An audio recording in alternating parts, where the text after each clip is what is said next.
Hello and welcome to Husky Talk-SNS. I'm your host, the best podcast host in the universe, Steve Cully. I would like to thank our sponsors at Procyon Partners. They're one of the top 50 fastest growing companies in the nation. They specialize in employee benefits, wealth management, and retirement planning. President Sean Rabinowitz is a proud supporter of Husky Talk and everything we do. Green Street Trust International, owned and operated by Rennell Jump. They specialize in tax plans for businesses large or small. They will save you money or get you a big, fat return. To schedule your free strategic tax planning session today, go to www.greenstreettrust.com. Pete Finch and the Finch Law Firm is out of Bridgeport, Connecticut. If you suffered any type of personal injury, a slip and fall, a construction beam fell on you at a site, your mother-in-law tried to run you over with a car, the Finch firm is for you. Peter has won legal battles all over the state of Connecticut. He will go to war for you to make sure you get every dollar you deserve in compensation. All you have to do is go to his website, thefinchfirm.com, and just remember, whenever you're in a pinch, call Finch. Dynamic Human Performance is owned and operated by UConn legendary running back Andre Dixon. He has a 5,000 square foot state-of-the-art facility in Hartford, Connecticut. Trains boys and girls of all ages who play all different types of sports. He just started a new boot camp program 7 days a week at 6 a.m. Andre will get you in shape. He has an athletic development program where he will take you, a boy or a girl, in your sport, the sport that you desire, train you, develop you from the ground up, help you reach your potential, and hopefully have the opportunity to play in college. Andre has sent many boys and girls to college on scholarship in all different types of sports. So to work with the best, go to www.dynamichumanperformance.com. Down south, we have Julius Williams and the Trench Mob in Decatur, Georgia. Julius trains offensive and defensive linemen, some of the best that I have ever seen. They compete in 5v5 tournaments, offense and defensive linemen, where there's rounds. They score points. They are currently ranked second in the country. Julius wanted me to voice his displeasure at this because he truly believes they are number one in the country, and he wants to appeal this decision. Unfortunately, there is no appeals process. They're doing a camp circuit right now, and when you go to a camp as a member of the Trench Mob, you will get noticed. He has sent kids to Florida, Florida State, Miami, Clemson, Georgia, Tennessee, Alabama, just to name a few. If you want to be with the best, work with the best, you can do so also out of state. He has a program developed specifically for kids all over the country. He will be with you every step of the way, walk you through the training methods, the exercises, the technique and drill work to get you better regardless of where you live. To be a part of that, and also to go to camps and be part of the Trench Mob, you just go to www.battleofthetrenches.com. And for the man of the hour, former UConn defensive tackle and captain, Sean Mulcahy. Had a long day at work, working outside. Is it on my face? Yes, it is. It is. I should have sent you to Maria's house. Maria built a freaking deck outside in her front lawn, her and her father. And I'm like, you're rich, number one. Number two, like, why are you doing manual labor? And she just said it's just something about building something with your hands that just makes you feel good about yourself. It's so true. I mean, it really is, huh? Oh yeah. Just for we're caged animals. We are. It once you accept that and try to get out of the normal. Yeah, every day. Normal, but like standard job. It's like, the day goes smooth. It's rewarding. Yeah, it is, you're dude. outside. You're getting shit done. And you're seeing it. And if you can fix it if you need to, or you can fix someone else's mistake, it's great. Yeah, yeah. A lot of people find a lot of joy in doing that. And there's a lot of money in it because basically just of entitlement. Kids don't want to go to trade schools. They don't want to learn how to build things. They don't want to work in HVAC. They don't want to be plumbers, electricians, work in construction, and that's a big liability. So that's a good skill to have for sure. Yeah, it's funny you mentioned that. I've met a couple kids that are going the trade school route. Oh, good. That's smart. And they're super impressive and really mature beyond their years. They got their shit together. And it's really cool to see that they're not going to college route because tuition across the board is waste of money. Control, and there's no guarantee for a job. Nope. And living in Trumbull, even though it's Fairfield County, there's a lot of kids around here. Like at work, I'm in Westport, so there's not a lot of kids. So when I see a couple, it's impressive. Up here, there's a fair amount of kids who are getting into the trade schools because there's a lot of electricians and plumbers. Are they graduating seniors? Yeah. Oh, that's great. That's great to hear. Yeah. We just had a discussion about this the other day, because there's I think it was Maria who was trying to get a plumber, and it was like going to be 6 weeks or something because not only is it 6 weeks, it's about $175 just to walk in the door. I'm serious.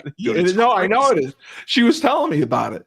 She was so frustrated and perturbed because it's just people don't want to do it. Nobody wants to get their hands dirty anymore. And I just always think back to, I believe was it Caddyshack, where the guy said the world needs ditch diggers too? Yeah, but I wonder if that was Caddyshack 2. Oh, it was one of them. Jackie Gleason. He said, "Yeah, well, you know what? The world needs ditch diggers too." So it's 100%. So it's good to hear that that's happening. And they're graduating. Jackie Mason. And they made the decision, trade school. And is it 2 years? You can pick or choose. Some are less, some are more. I've dabbled into both of electrician and, very minor roles, but would have a sense of the pros and cons. Yeah. So the plumber is... Well, first of all, the equals are you are either in a crawl space, you're always in dirty places, whether you're an electrician or a plumber. Attic basement, a lot of attic basement. Yes. Plumbing, you're dealing with some gross shit, but you'd be surprised at how much you're not actually dealing with shit. It's just that people don't want to deal with it, so they just call a plumber when they could just fix it themselves, and it's not as complicated as they think. And you could probably watch a YouTube video and figure it out. Absolutely. But they don't want to do that. How easy some plumbing stuff is. Electricians, so with the plumber, back to the plumber, you got fair amount of fecal matter, not like a lot of full shit, but there's fecal matter. There's always shit down there. There's condoms, no matter what. Oh, of course. But you're probably not gonna. There's a lesser chance of dying with the electrician. You hit the wrong wire. Yeah, you cut the red wire instead of the green. You're fine. So there's a reason they make bank, which is a good reason. Right. And a good electrician and plumber is worth their weight in gold. And they're always busy. Always, dude. Always. Yeah, they're usually a month out, something like that. If it's nothing major, when there is an emergency, it's very tough to get one because you're like very tough. Yeah, and that's what makes you kind of try to learn stuff. 100%. a bunch of those kids that are doing the trade school learn their stuff from YouTube. You can learn anything on YouTube. Yeah. You just watch fucking YouTube videos. Yeah. And it teaches you like it can teach a 3-year-old step by step on how to do shit. I work with 2 17-year-olds. One just graduated high school. The other's got 1 more year. And I'm amazed at the shit they know about with like engines, brakes, shocks, bolts, wiring for the car. You know, they were throwing out acronyms. I was like, the fuck are you talking about? But you guys are so like... Well, really... they don't play sports, I assume. One played hockey and the other played something. I forget what it was. But yeah, not really into it much anymore. You know, it's run its course. Yeah, they like cars and girls and going out and yeah. But they're also this is the other thing. So all of that, but like still super mature and respectful, totally respectful, and that's also volunteer firefighters. At that age, wow. Yeah, dude. They're definitely not allowed to do as much as you would think. Right, but they can contribute. But they're there on calls. They're just in the like second line, like in the back, but they're all suited up. They assist with the hoses, the water setup. They're just not in on any action that's pretty serious. Do you know the background of their families at all? Are they blue collar? One of the families, actually, police and firemen. Yeah, one family's police, the other's firemen. Yeah, I know. There you go. That's great to hear, though. That makes me feel a lot better. It was so cool to see because, you know, sometimes you grow up in a bubble and you don't see that stuff. And it's like, dude, you're super put together, really intelligent, and you're not doing the traditional thing. I freaking love it. And same goes for like software engineers. I got a kid down the street who he's at a magnet school, like an advanced magnet school. Yeah, one of those churches. They have run out of computer tasks for him to do because he's figured it all out. So they were like, just go on Google and keep asking what you want for like algorithms and like problems and stuff. And I was like, this kid's a genius. Oh my god. We were talking about that on our. He's not going to college. Why would you? It's a waste. He knows more than most of the people. It's incredible. You're going to pay $90,000. Schumann and my other guy, we were doing the political show, and they're convinced that AI is going to take over the world in like the next 10 years. It's going to fuck some shit up. Yo, Terminator, man. Terminator 2. It's coming true. It's actually happening. It's actually fucking happening. It totally is. Dave built an NIL program with AI, like for a university, for a collective, where it basically shows all the different sports, the different donors, how much they give, who it goes to. So, it shows the donors where their money's being spent. And he put this together in like a week. Yeah. I'm like, this is ridiculous. Like, this could actually make money. Yeah. And there's certain other things that other schools that use things like that. But with NIL and all that stuff, you donate your money. Like I talked about it for Store Central. You just put in a credit card number. They don't ask for your name, address, anything. I could put in anyone's credit card number. I could say I'm Art Vandelay, and I did. I put in a fake name. Industries. Let's go. Yeah, I put in a fake name when I donated. I just wanted to see if it would go through, and it did. Because we did a show with Joe D'Ambrosia, who I know you love, and we asked Joe, like, what would it take to screw this up, the whole NIL and paying players? He said it would take like a major, major scandal. Yeah. And the only thing that came to my head was like the mafia trying to launder money through the NIL or the cartel. Some sort of group, Yeah, exactly. That is, the NFL is a mafia. To my opinion. 100%. You can say Apple, Walmart, who's ever getting involved. I wanted to ask you because I talked about this with Maria, and Maria kind of had a different take that I was surprised at. Um, the NCAA had the landmark antitrust settlement with the House about paying college players. So there's a cap. The cap is $20 million. That not every school can reach that. And it's based off of television revenue, ticket sales, and I think like merchandise. That's how they, raise the money, apparently. So right now there is an appeal that is going on, that is trying to pause the NCAA's plans to begin paying the former athletes, because if you recall, this goes back to 2016. Yeah, it still doesn't help us. I don't give a fuck. I know it doesn't help us. The Ed O'Bannon thing helped us, but that was about it. I got like $400. Really? For EA Sports, whatever it was, because it was only. I got more than you. Sorry. That's all right, because the offense was really good. But yeah, so they're suing over this. They're appealing it because they don't want to pay the former players right now, right? Because they still don't know how it's going to work out. And I was reading this to Maria that the way that they're going to split the money, it's like going to be 15% is going to go to football. Around 10% was going to go to men's college basketball. 5% was going to go to women's college basketball. And the final 5% or whatever, 3% was going to go to the rest of the sports. And I said, Maria, like, doesn't that just like throw Title IX out the window?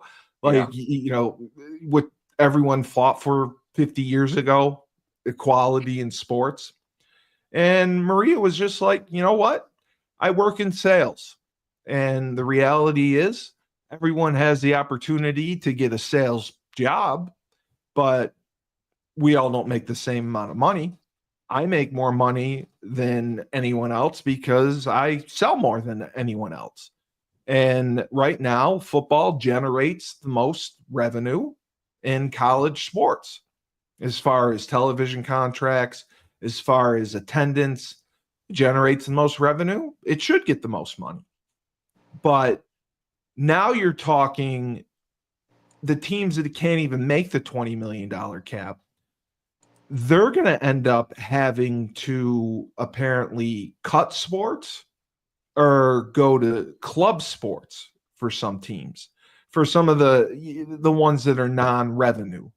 Because Title IX only required schools to provide equal academic and athletic opportunities to men and women. It had nothing to do with money. Mm-hmm. So this scholarships. Yeah, right. When Title IX was written, I don't think they ever fathomed the schools would be paying players. No. But the law has been it's been around for 50 years. Yeah. So they were just showing like a school like Ohio State has 33 sports, men's and women's. And they're basically saying, number one, equitably, there's no way that you can pay everyone fairly. Number two, the money that's going to have to go into the revenue sports for them to be competitive, it's going to escalate every year, because every year, right now it's 20 million. It's going to go up every year. It's going to go up, 2 to 4 to 5 million every year. And then you have NIL money on top of that. So a lot of these schools, and as you know, the majority of athletic departments, I mean, they do collective or selective accounting, but they do operate in the red. I mean, because the majority of the sports don't make money. I mean, there's no $2.8 billion television deal for the SEC men's and women's swimming. No. I mean, it just doesn't exist. So they don't make as much money. So I was just looking at it and I'm like, Title IX was deliberately ignored. And there was somebody, the So judge. did it get repealed? Did it get? No, it didn't get repealed. It just said that the payments to the former players are not going to take place currently. That is getting appealed, apparently. If I'm reading, appeal of the settlement. Okay, so they're appealing they're appealing paying the former players, but the current players on July 1st will start getting paid. The former athletes will not until everything because nobody you can't really adjust for the back damages from like 2016, right? For the players, like you can't. I don't know how you do that. So it's going to work through the system, and it could take years before they figure it out. So I mean, people are really pissed. The former athletes, because it was overwhelmingly voted on to go through. And from what it shows, $2.8 billion was the settlement. And up to 90% of that is going to football and men's basketball, according to the terms of the settlement. So and even the judge on the case basically said Title IX was deliberately ignored. The parties in court acted like it was already addressed when it clearly was not. Yep. Complying with Title IX was a problem in this settlement, so they just chose to ignore that, and that can't stand. So, I mean, that was what the judge said, because the judge was under the assumption that Title IX was taken into consideration, and the money was going to be doled out appropriately. So I was looking at this, and schools like Stanford and the Ivy League schools have a huge endowment, but like even a school like Purdue, Rodgers, whatever, are they going to end up having to actually cut sports and Probably. go to club sports? And because the other thing is scholarships have increased across the board. Yep. Football, it's a 90-man roster, and it's all scholarships. So scholarships have increased. You got to pay players. You have to raise NIL money every year, and you're paying from the school's pocket. So I'm just looking at it thinking, like, how is men's and women's swimming and diving going to survive? Like, I mean, do 12 people go to a swim meet in college? Like, did you ever go to a swim meet at UConn? No. I only did because my former track coach's daughter swam at Syracuse, and he used to wake me up at 8:00 in the morning when they swam at UConn, and I had to go to the goddamn swim meet. That was the only time I went. You know how many people were there? 4. 4. And the people that were there, it was the players just cheering each other on. That was the audience. Like, nobody came. So I just, now that I'm looking at this from the big picture, this could be the worst decision ever made for college sports. Do they still issue scholarships? Yes, the scholarship is part of it. So then Title IX should still be in effect. Title IX is still in effect, but you're not getting paid the same amount of money. Like the quarterback of the football team is getting paid much more than the star goalie on the girls' soccer team. Okay. That's the issue. That's what the judge was bringing up. That 90% of the money is going to men's basketball and football. and it's not going to the non-revenue sports. Well, She had she had lot of expected it to be broken up more evenly. yeah, a lot of schools are going club. Rugby is blowing up. Lacrosse is blowing up. Lacrosse is going club.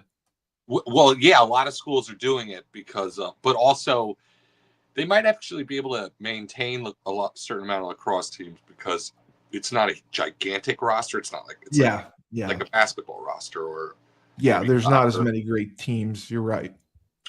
But there is a lot of club lacrosse. People like to keep playing that. It'd be interesting about the swimming that you brought up and the diving because those facilities are not cheap. And you can't fit people in there to watch anyway. But what if you already have like these relatively new facilities, say like within 10 years old, and you're like, we got to cut swimming. It's like, what are you going to do with this? Open it to the public? We're just going to be rec swim. You're going to have 80-year-olds. Now you got weird people coming in that aren't on. You're going to be playing water polo. Yeah. I mean, that's what I was thinking. Like college sports as we know it could like be dissolved in like the next 10 years to like 4 sports. Because they're not going to be able to facilitate all of it. No, and the kids are the ones that are going to get pissed because if I got I work my ass off and I'm a swimmer and I got a full scholarship for swimming, and my sport gets cut, or I see football players making hundreds of thousands of dollars and I get $100 a week, like that's going to lead to problems. Yeah. And especially on the female side, I know there's no men's field hockey team. Field hockey helps make up the difference in scholarships. Track has gone to like close to 80 scholarships. It went up huge. Yeah. Baseball went from 11 scholarships to 30. That's a big jump, but I mean, they all did. Really it's crazy. Big jump. Yeah, it's all crazy. So I'm just looking at it and just thinking, in 10 years, I mean, is each university just going to have like 4 major college sports, and that's what the funding's going to go to, because they have to fund the sports that generate the revenue. Yeah. And bring in the TV money. So, and Maria was just saying like that's the way it should be. Because football brings in the most money, they should get the most money. Men's and women's basketball brings in the next most amount of money, they should get it. If it be that black and white, of a decision, then that's the way to go. I mean, obviously, we're partial with football. It can, because, like I said, the Title IX never took into account payment of players. So there just has to be the same number of sports and opportunities for men's and women's sports. But even then, if men's lacrosse goes to club, then women's lacrosse has to go to club, right? Because it's going to have to equal out with the numbers. So it seems like, man, they fucked up. Yeah. Yeah, it'll be a disaster. Most of what the NCAA does is pretty. It is, and I think I told you when I had Rob Ambrose and Lyndon on. Yeah, and they said they talked about this at the coaches convention like 10 years ago, and they said this was going to happen, and they said let's try to get ahead of it. Let's put in a plan right now for how we're going to pay players and prevent this dumpster fire from happening. And nobody wanted to do it. Nobody wanted to take charge, and it's just sad to see. It's really disappointing to see. So we're unlucky that we didn't really get paid, but we are lucky to have played when it was. Dude, I wouldn't have gotten paid. I would have got a DP though. I mean, I would have been the sponsor for fucking DP dough. I would have been the sponsor for DP dough and littering. They do PSA commercials of me littering, throwing my boxes out the window of the 7th floor Hale. That's about the money I would have gotten. Yeah. But otherwise, yeah, Classic. I mean, it's just crazy that this is what it's going to be like. And even UConn, you know, I didn't tell you, but Dave and I were looking at the UConn roster. Yeah. UConn only has 4 scholarship quarterbacks right now. Oh. They had 3 scholarship quarterbacks leave in the transfer portal. And out of the 4 quarterbacks that they have, one of them is a true freshman. The other one is the 8th year fucking senior Joe Figiano. The other one is the transfer Nick Evers. And the other one's this Tucker McDonald who got hurt early last year. And the final quarterback is a true freshman. He came in early, Virginia State Player of the Year. He's a dual threat quarterback. Kassan Farrar, I believe his name is. But we only have 4 scholarship quarterbacks going into the year. That's scary that we let that happen. But again, you know, I bash them for not recruiting freshmen, and I have to eat crow on that because the guys that transferred were freshmen. The majority of the transfer people were freshmen. Freshmen or sophomores or redshirt freshmen. The kid that I really liked, Cole Welliver, the quarterback, 6'7", 260. He was from Texas. I thought he would have a chance to start next year. Mm-hmm. And he bolted because he's got an opportunity to start at New Mexico State. And he's from Texas. I don't know who New Mexico State coach is. I just know that the kid, Cole Welliver, is from Texas, and he went there because he wanted to be closer to home, and he has an opportunity to start. Okay. So it's just a mess. Have you had a chance to watch any of the NBA?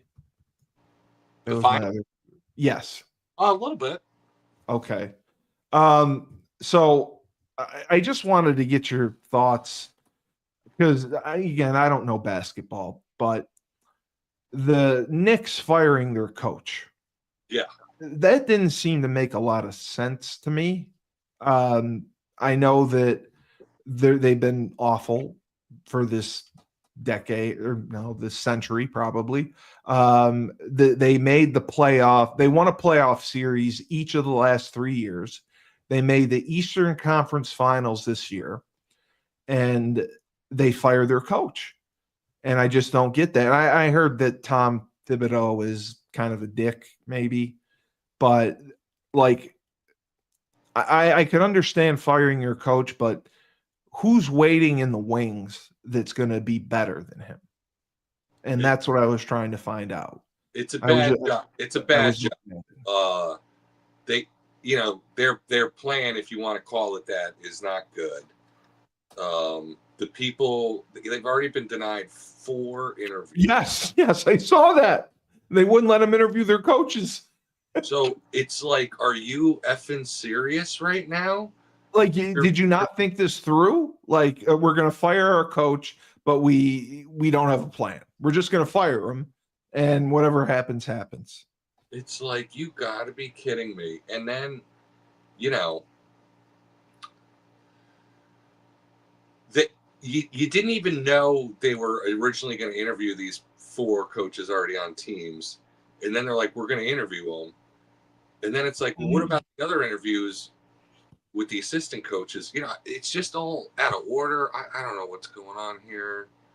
Do you know what Maria said?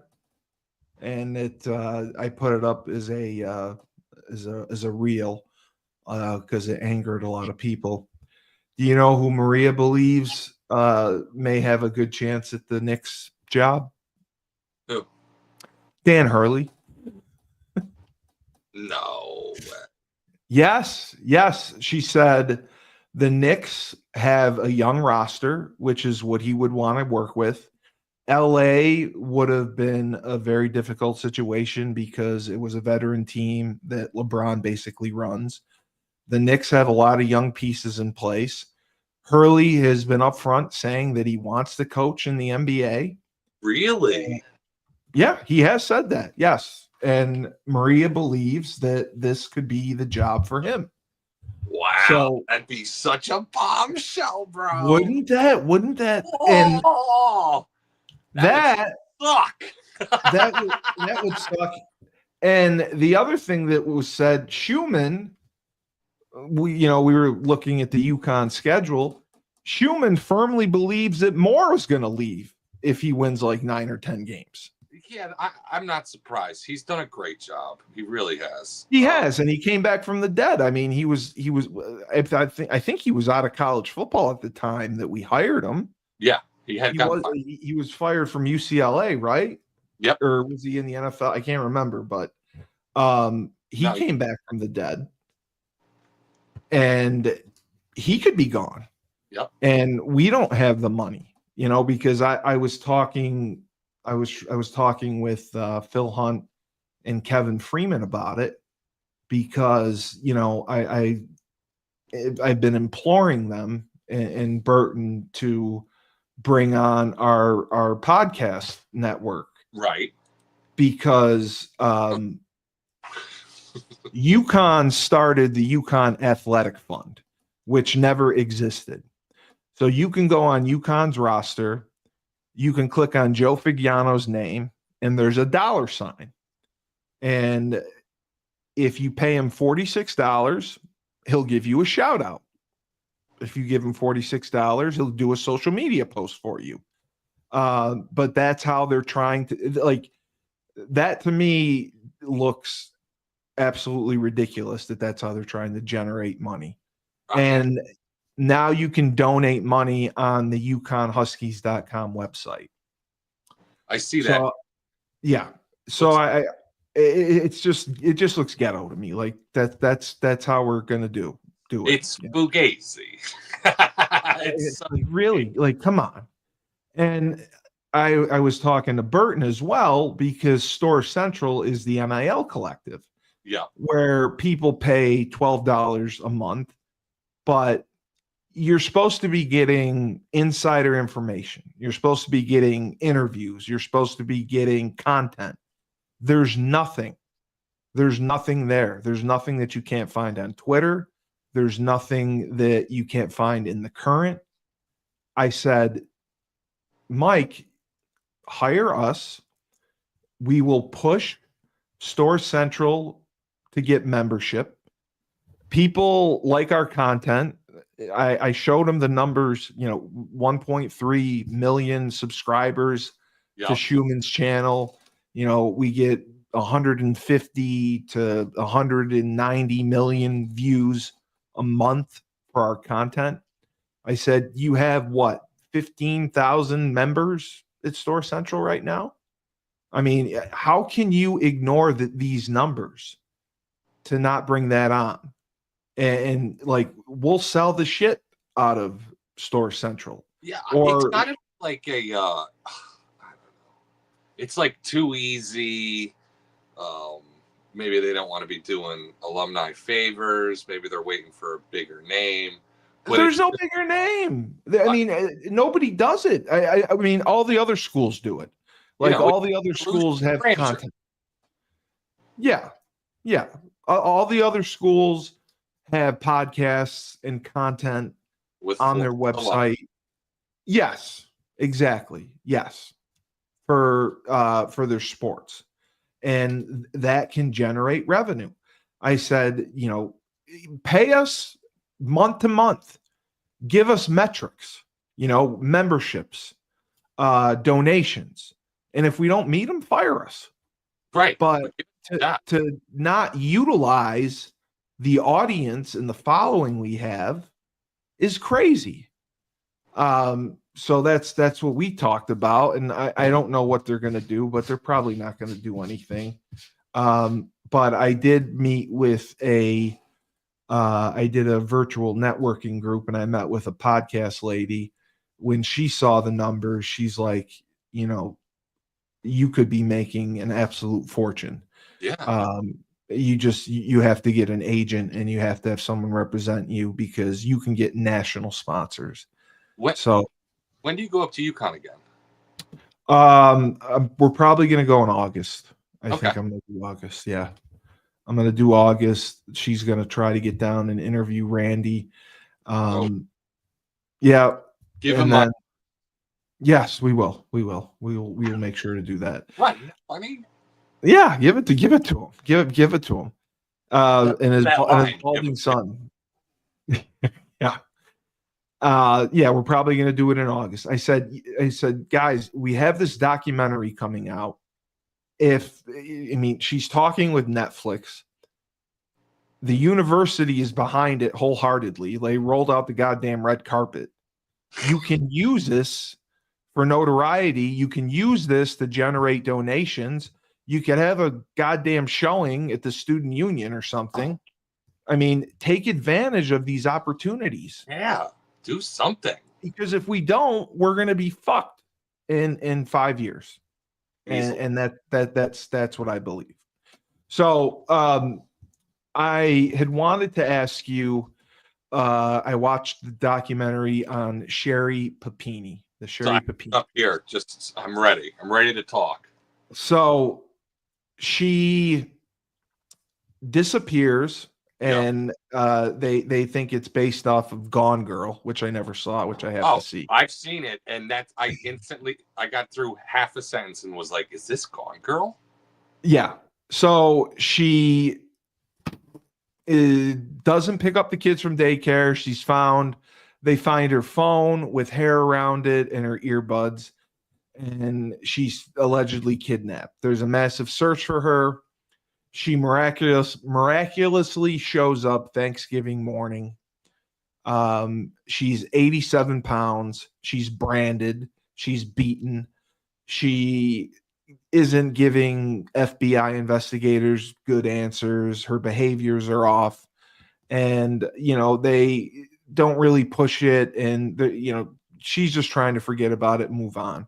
The husband's suspicious the whole time. Nothing happens for several years. I think it was 2022 when they finally got some DNA evidence. And she said she was kidnapped by 2 Hispanic women. Yeah. And it turned out to be her ex-boyfriend. And the FBI interviews the ex-boyfriend. The ex-boyfriend says, "Oh, yeah, I haven't talked to her. They were engaged and it got broken off. Oh, I haven't talked to her in years." So they confront him with the evidence. He comes clean with everything. She said, she said the husband was abusing her and she needed me to rescue her. But she wanted me to chain her in the basement. And she said that I had to make it look good. So I put cardboard on the windows and taped it shut. I had a hockey stick and hockey pucks, and I was firing hockey pucks at her. My God. That's where she got her bruises from. I broke her nose because or I think she broke her own nose. Yeah, I saw that. And she branded herself. I saw that too. And then she is found Thanksgiving morning by a truck driver who thinks she's on meth, won't let her in the cab, calls 911, reports her, and it's a miracle. So the DNA evidence comes out. They confront her with it. The husband is so disgusted, he just says fuck it and leaves her. She gets charged because it's a crime to lie to the FBI. She has to pay restitution of $300,000. And her documentary came out with her side of the story. Uh-huh. And her side was, part of it was orchestrated, but there was sexual assault and the branding and everything else, like she never consented to. And she's a victim and everyone thinks she's the worst person in the world. She has no custody of her kids. She had to sign over her parental rights. She gets to talk to them on the phone like once every 2 weeks. And but and she's also done this before. She's run away before. She's lied before, notoriously. I just found it like a crazy fucking polarizing case. That, I mean, she's a beautiful woman. She did this, and her husband actually had her sign a post-nuptial agreement because he didn't trust her weeks before this happened, and Wow. they think that's why. But after reading about it, do you believe any of it to be true? From her side, no. You think 100% she staged it? He did exactly what she said, fired some hockey pucks off her, branded her. She was 87 pounds. Yeah, I don't know about that, but I do think she took off on her family with the other guy. Yeah, she just had enough. The particulars, who knows? Only those people in the room know what the particulars are. She could have been sexually assaulted by the old boyfriend, but then realized she was. He never got charged. Yeah, it was just crazy. And I watched 3 documentaries on it, and I was just blown away that a human being could do that, because we all have like natural instincts, like not to hurt ourselves. And she went through this for weeks. And even the orchestrating of being released on Thanksgiving morning was like a plan. And she served 10 months out of her 18-month sentence. She's paid $1,000 back out of the $300,000 she owes. Jeez. And yeah, it's just unbelievable that could go on in California. I was shocked when I read it. Yeah, I'm sorry you're so shocked, but I'm not. People are women are crazy. Actually, yeah, all people are crazy. Yes, that's very true. Like Tyler, I could see doing that. Tyler would do something like that. Tyler got mad at me for saying. Tyler said he was Eskimo pies with someone, a girl. Or Eskimo brothers. What is it? Do you ever heard the term? No, what's that? It means that you have had sex with the same person. Oh, all right. Like 2 guys have had sex with the same girl. Okay. He was very disturbed by this, and he didn't want to talk about it. And he got mad because I kept calling it Eskimo pies when it's Eskimo brothers. But that he was getting that was angering him more than anything. What are your thoughts on everything that's going down in LA right now? The military was called in, National Guard, the riots. There's the mayor, blamed ICE for coming into Home Depot to detain illegals. And it's just steamrolling out of control. And so, to be completely honest with you, the past few years, I'd say, if it isn't directly affecting me, I honestly don't give a fuck. Yeah, I mean, that's fair. I was just surprised. I'm over other people's problems. I'm over sides. I'm, Well, you can't be. It's just there's not enough hours in the day to be concerned. I got more important shit to do. Anything going on in LA, I could care fucking less about. Seriously. Yeah. No offense. It's going to have earthquakes and fall into the ocean anyway. I mean, in reality, that's kind of the plan. The crazy thing, it's like the biggest, it's like its own country. It is 100%. It's as liberal as it is, and Hollywood is Hollywood. Registered Republicans, because it's the biggest state. Yes. Oh, I didn't know that. Isn't that weird? California has the most registered. Even though. Oh. Wow. So still a huge gap. It's just the gap is really, it's up there on the charts. That is freaky. Yeah.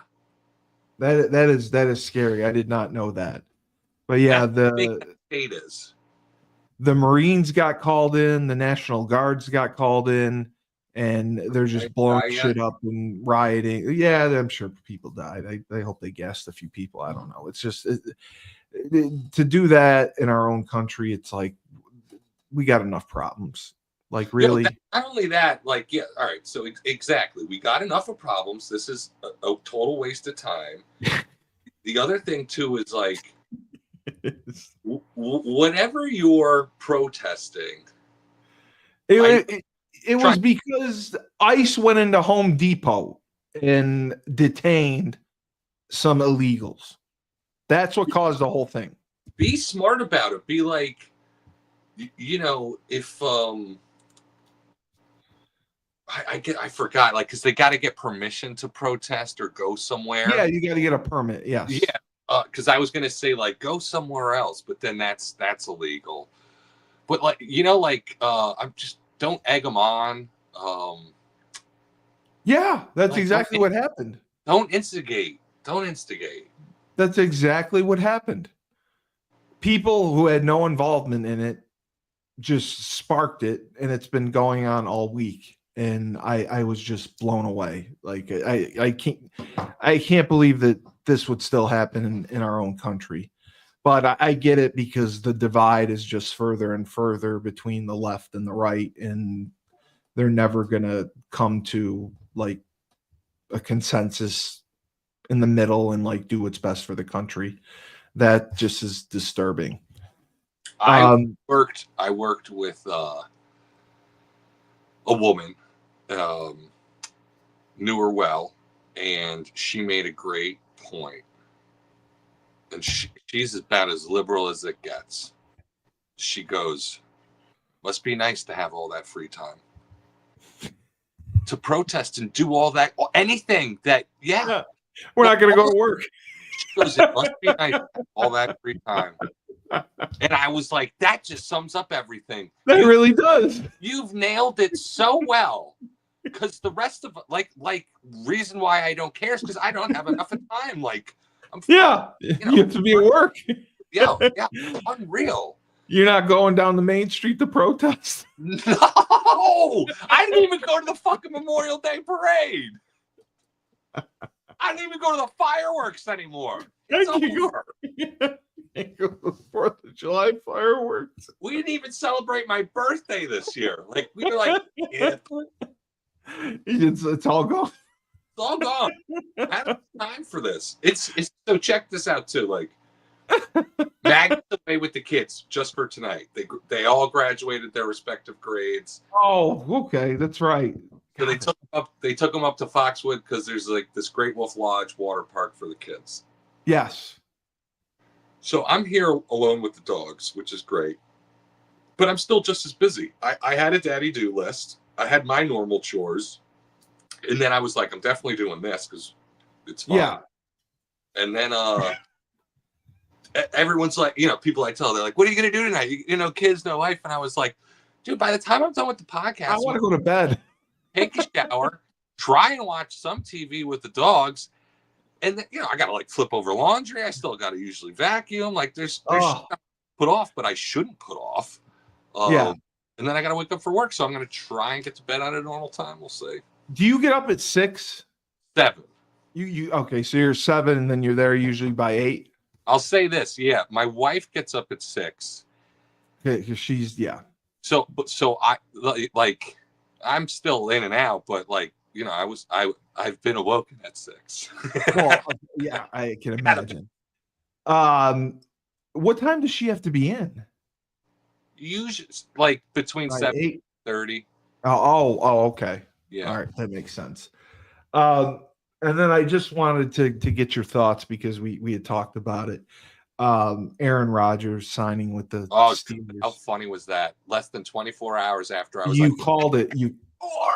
You called it. And you said, I believe your exact words were that they must have met in like December and had some backroom deal that like by June, whatever, he's going to sign. And that's how they had a handshake. These jerks.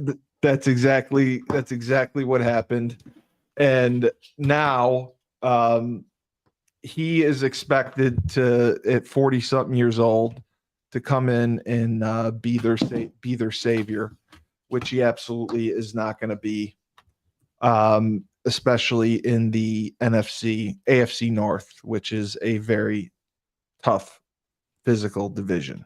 So, a couple funny things I heard. He was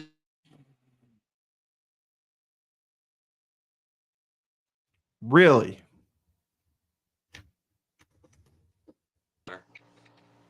All right. Can you hear me now?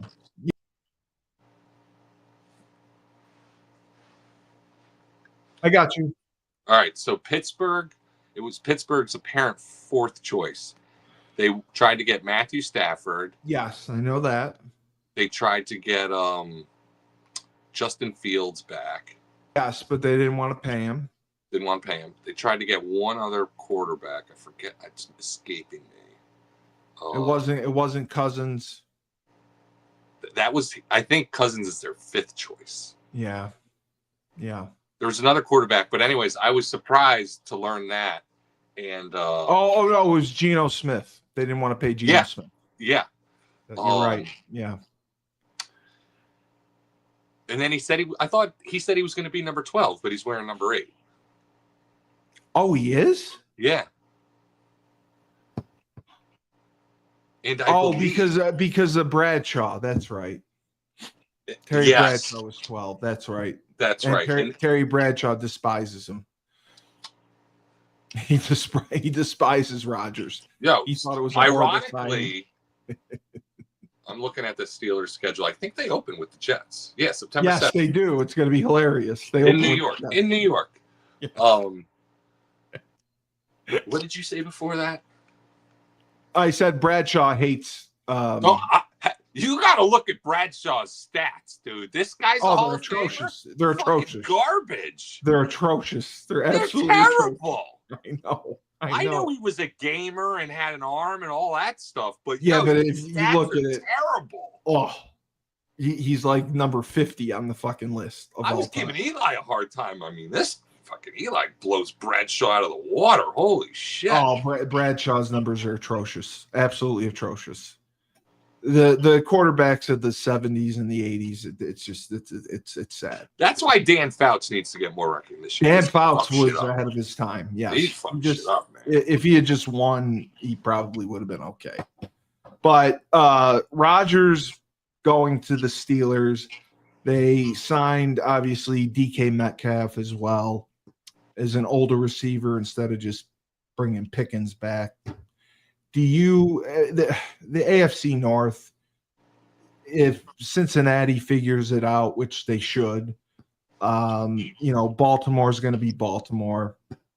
You got Pittsburgh, and then Cleveland is the dumpster fire of all dumpster fires. Do you think Pittsburgh has a chance to win 9 games, 8 games? Yeah, I do. So looking at their schedule, I definitely think they got a chance. The Ravens will be good again. I hope they get to the Super Bowl, but they have a tendency always to slip up sometimes. Yeah, Lamar's not a gamer in the playoffs. Right. So I do, because listen, if they can be really focused, Pittsburgh, somehow, some way they establish a good defense. They always have a good running game. And Aaron Rodgers, if he just chills out and does what he can do, the play action with that running game, everything should be wide open. And his numbers last year weren't horrible. I mean, he had 28 touchdowns. He had 3,000 something yards passing. He didn't have the greatest team around him. He did take a lot of pretty sure the Jets were at best top 3 in drops. Might have been number 1 in drops. Yeah, they had a ton of drops. Yes. I think that was one of the reasons they got rid of, was it Garrett Wilson? They got rid of somebody because of that. And I'm pretty sure that's one of the reasons why Aaron Rodgers wants to come back, because he's like, I had pretty good numbers. And he did. Drops. And he played all 17 games, which I didn't even know. Yep. I didn't know he played all 17 games. But you're a Giants fan. And at least the news that's been coming out is they're going to do as much as possible not to play Jackson Dart which is great news. I think that's going to benefit them in the long term. If they play him, they're morons. Yeah, I totally agree. I mean, put Tommy DeVito on the practice squad and just keep the three guys, and everyone's in harmony. And maybe Brian Daboll keeps his job. I mean, it's gonna be. They have their schedule is. It's awful. It's atrocious. Like, I mean, I see maybe 3 wins. Honestly, 3 were wins. looking at it By the way, other day. Soon we should do a Just Giants podcast for talk. Do you have anyone? Is Schumann a Giants fan? Yeah. All right, we should. Yeah. We could do 13 podcasts. I just did my list. I have 18, so yeah, we can do it. 1920 Jets and Giants. Yeah. We could do that. Yeah. We could do it by position group. That's what we're doing with the Huskies. We're going by position group.